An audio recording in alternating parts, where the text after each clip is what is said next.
Hello guys, good morning. Ayun, panoorin niyo itong video to kasi pupuntahan ko yung mga violation ko.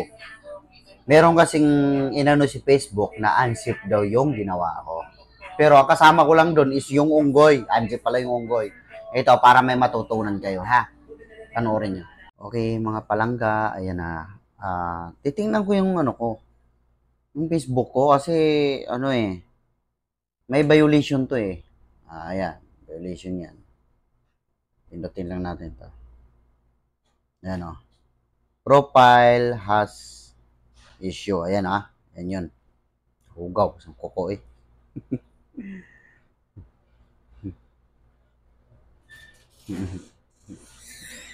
Violation kasi.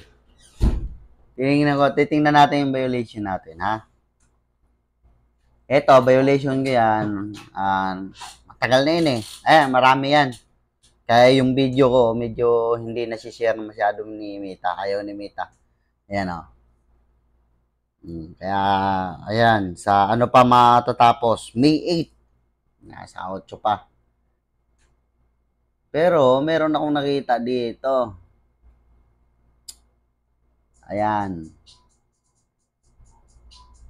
Antay lang natin. Medyo mahina yung ano natin eh.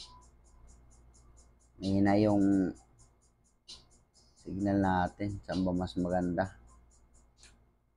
Nakakainis naman. Ayan, dito na lang tayo diretso. Ang profile. Meron akong naka-plug content. Hey, ayan pa, may violation ako. Wala pa yan. Yung ano yan dati pa yan Sa May 8 pa yan matatapos. Ito, plug content ko. Diyos ko.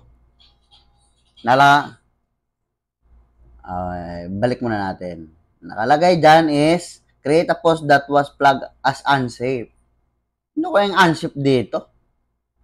Mita naman. Ano unsafe dyan? Sumayaw lang ako, unsafe na.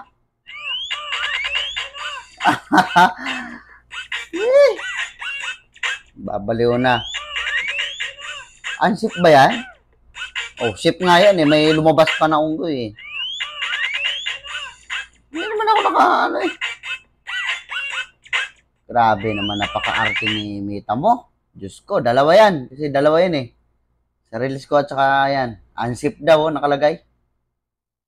This post may go against our guidelines on suggest content.